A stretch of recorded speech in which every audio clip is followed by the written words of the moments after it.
Have you ever felt like everything around you was falling apart, even though you've been praying harder than ever? You're not alone.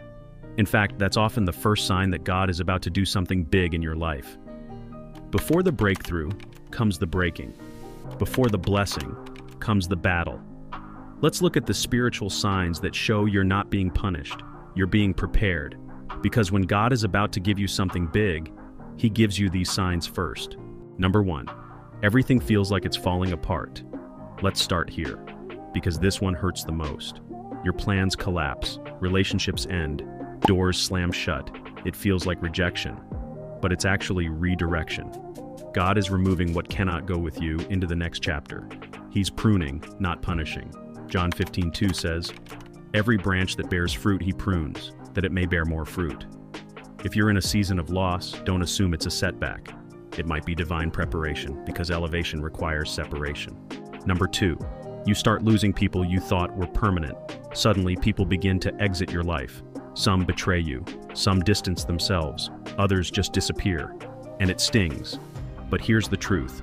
When God is about to do something big, He removes the distractions. Not everyone is meant to witness your next season. Remember Gideon?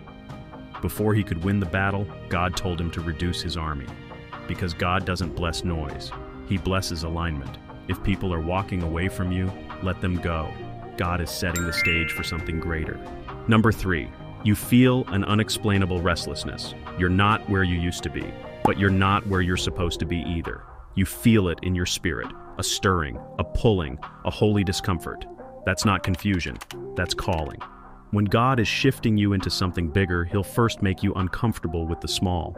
Think of Abraham. He had to leave everything familiar to step into a promise he hadn't even seen yet.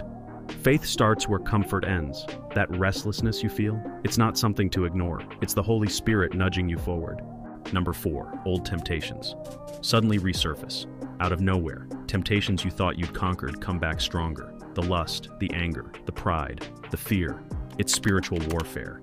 When God is preparing you for something bigger, the enemy tries to drag you back into bondage. Because the enemy attacks hardest right before you're about to break through. Ephesians 6:12 reminds us, "We wrestle not against flesh and blood, but against principalities, powers, rulers of darkness." Don't be surprised when the war intensifies. It's a sign your breakthrough is near. Number 5, God goes silent. This one feels the scariest. You're praying, you're worshiping, you're seeking, but all you hear is silence. And in that silence, doubt creeps in. But remember, the teacher is always quiet during the test. When God is about to elevate you, He first tests your faith without feelings. Will you trust Him when you can't trace Him? Jesus Himself experienced this. In the garden, He cried out, and heaven was silent. But that silence wasn't rejection. It was preparation for resurrection.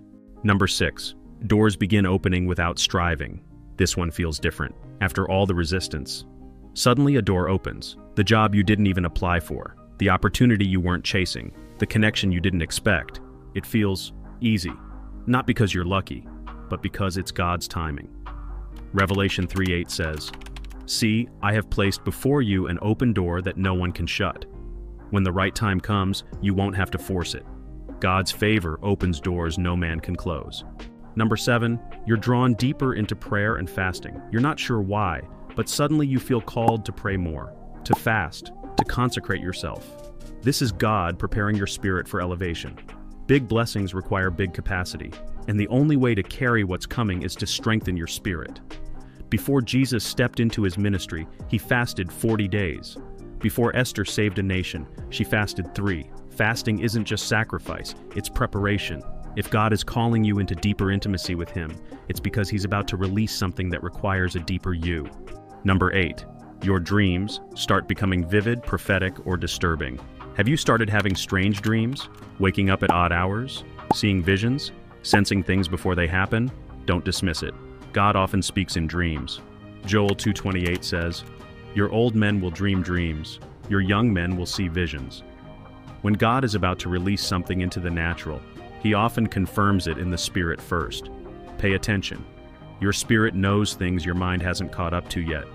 Number 9, you begin releasing things you once clung to. That business idea, that friendship, that comfort zone. Suddenly, you feel led to lay it down. It doesn't mean you're quitting. It means you're surrendering. Because sometimes, God won't give you what's next until you release what's now. Think of Isaac on the altar. Abraham had to be willing to give up his greatest promise before God multiplied it. If you're being called to release, it's because God wants to replace it with something greater. Number 10, you feel peace in the middle of the storm. Here's the final, and maybe clearest, sign. In the middle of chaos, you feel calm, the kind of peace that doesn't make sense. That's not coincidence, that's confirmation. Philippians 4:7 says, "And the peace of God, which surpasses all understanding, will guard your hearts and minds." God's peace is the final whisper before the miracle. If you feel stillness in your spirit, even while your world is spinning, it means He's near. It means the blessing is close. So if you're feeling stretched, confused, or like you're walking through fire, remember, God uses the fire to refine, not to destroy. The shaking is not punishment, it's positioning. You're not being delayed, you're being prepared. And when the time is right, God won't just bless you, He'll blow your mind.